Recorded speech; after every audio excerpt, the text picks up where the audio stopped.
Unibet are refusing to pay out nearly £1,000 winnings to a winning player without explanation. They've taken their money and allowed them to bet for weeks before confiscating the winnings, closing the account and refusing to comment. I'm going to share all the evidence and emails for this shocking sequence of events because it highlights how a multi-million-pound company that runs multiple betting brands with big football sponsorship deals is given a license to rob customers in broad daylight. Now, I recorded a call with the UK Gambling Commission and Information Commissioner's Office about this particular case, so I'll share what they had to say in a moment. If you think that you can win money on a bet, your financial data isn't being shared and exploited for commercial gain, and companies like Unibet aren't abusing responsible gambling checks, you need to see everything that we've found here. Now, this investigation began when one of you guys contacted me again with another case. The account in question was opened on the 28th of June, depositing a total sum of £500.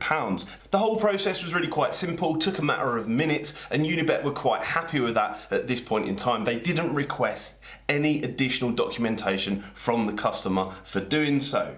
Now, the customer went on to use their betting platform, placing sports bets over the space of 3 weeks where multiple bets were placed. Again, there was no problems, no additional checks, no additional requests from Unibet. Fortunately, in this instance, the customer did generate a profit of £946.78, taking their total balance to a sum of £1,446.78. However, there was a problem on Friday, the 7th of July, where Unibet stake restricted this account. For people that don't know what that means, they placed an additional stake restriction on the bet slips to this account whilst it was placed in sports bets, so it couldn't bet any more than a few quid. So with that in mind, the customer thought, hey, what's the point in carrying on using Unibet? They won't accept bets of any more than a couple of quid. I'll withdraw just £1,000 of the £1,446 balance, which is where things started to go a little bit wayward. Although the customer didn't know it at this point in time because they received an email from Unibet saying the transaction withdrawal was being processed and it would be in their account around about 3 days' time, as you can see on the screen now. However, after a few days, that balance did not clear into their account, so they jumped onto a live chat with a customer service agent on Unibet, which has also been shared with me in full, where they asked what was going on with their account. And to their surprise, they were told that their account had been frozen and they had already previously emailed the customer about this. The customer, being unaware about this, then went back to their inbox to search for previous emails, where they found a total of 4 emails from Unibet in one day, being the one day that they had requested the withdrawal of £1,000. Now, you can see the first one on the screen here where Unibet tells the customer their account has been frozen pending verification details. Now, they wanted to do additional verification checks to identify who the customer was and where their money was coming from, which is a little bit bizarre because they weren't interested 3 weeks previous. Now, I'm fully aware that the UK Gambling Commission actually has a guideline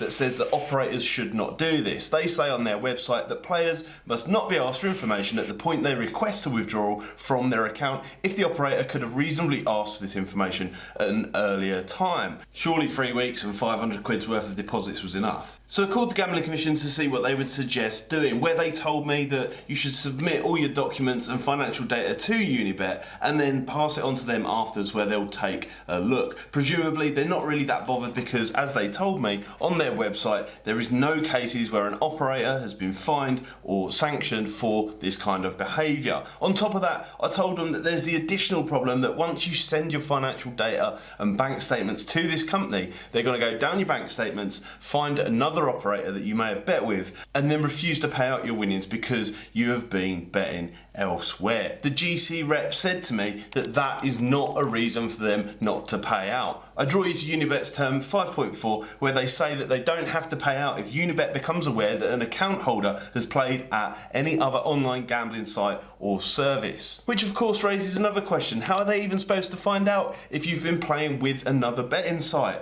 Oh, of course, they need your bank statements for responsible gambling purposes. Now, I need to move on with these other emails and the rest of this case, but it's quite clear the Gambling Commission here has no intention of protecting consumers or fulfilling their second licensing objective, which is ensuring that gambling is conducted in a fair and open way. Now, this case of Unibet refusing to pay out gets worse, as there are 2 other emails from the operator that I'm about to share. But first, I need to highlight this tweet from Betting Wolf, because Unibet are urging customers to complete their responsible gambling checks by allowing the company to have access to their open banking with the use of companies like Credits and Klarna. Now, this is very important because I've seen a lot of people confused. Open banking is not a simple credit check. Open banking is a practice that provides third-party financial service providers open access to consumer banking, transaction and other financial data from banks and non-bank financial institutions through the use of application programming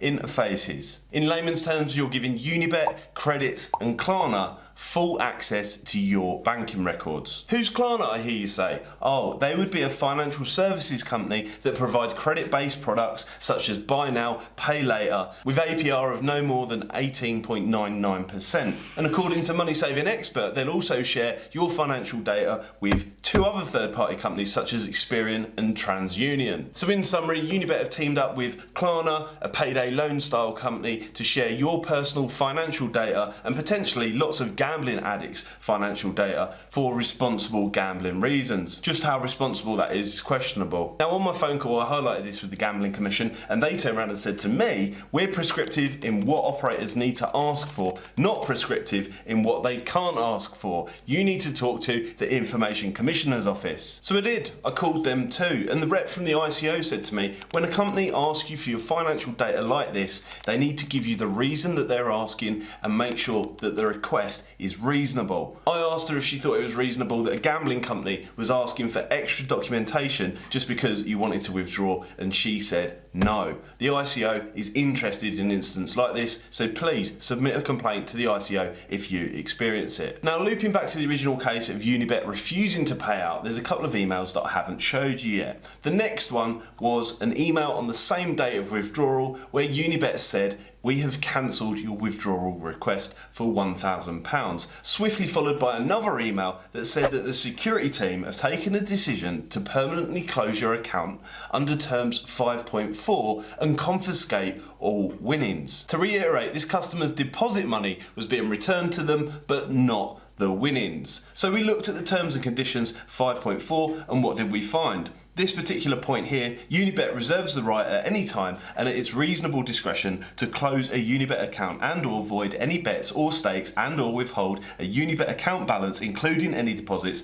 and or recover from Unibet account the amount of any affected payouts, bonuses and winnings, or implement a permanent ban from its services for the following reasons. Now, remember what the Gambling Commission said to me on the phone earlier. They're not actually allowed to do this, although the Gambling Commission still grants them a gambling license. Perhaps one of the most interesting points under term 5.4 was the account holder agrees to compensate Unibet for any costs, charges or losses sustained or incurred by it, and any direct, indirect or consequential losses, any loss of profit and any loss of reputation arising when Unibet closes the account holder's Unibet account in accordance with this paragraph. So Unibet are saying that the customer is going to be liable for reputational damages if they tell anybody about what Unibet has done. So in response to that, I would say tell everyone. If you so wish, share this video, give it a thumbs up, leave a comment down below, make sure people know exactly how Unibet behave and know all about their particular terms and conditions. And if you've got a Unibet account, you might even want to think about deleting it. Now, there's some other dubious terms here. I'm not going to read them all verbatim, but basically they say that they can withhold funds in your account if they believe in good faith that you might have broken some of their rules. If that you are using improper activity, whatever that is, colluded with other people, maybe accepting betting tips that they advertise, I don't know, used another online gambling site, or abused a bonus. It's beggars belief. The person that's had their winnings confiscated after 3 weeks of sports betting with Unibet still hasn't got a clue why it has happened. When Unibet are asked, they just quote term 5.4. So where does this leave the player now? Well, first, they need to submit a complaint to Unibet where they have up to 8 weeks to reply, and then they can go on to an independent dispute resolution service where they'll need to gather all evidence, send off the documentation and await their judgment. It's unbelievable. A couple of clicks to open an account and deposit, and then months of sending emails and paperwork just to get your winnings. But it's not the only case that this has happened in. Check out this video here in the end screen where a similar case has happened.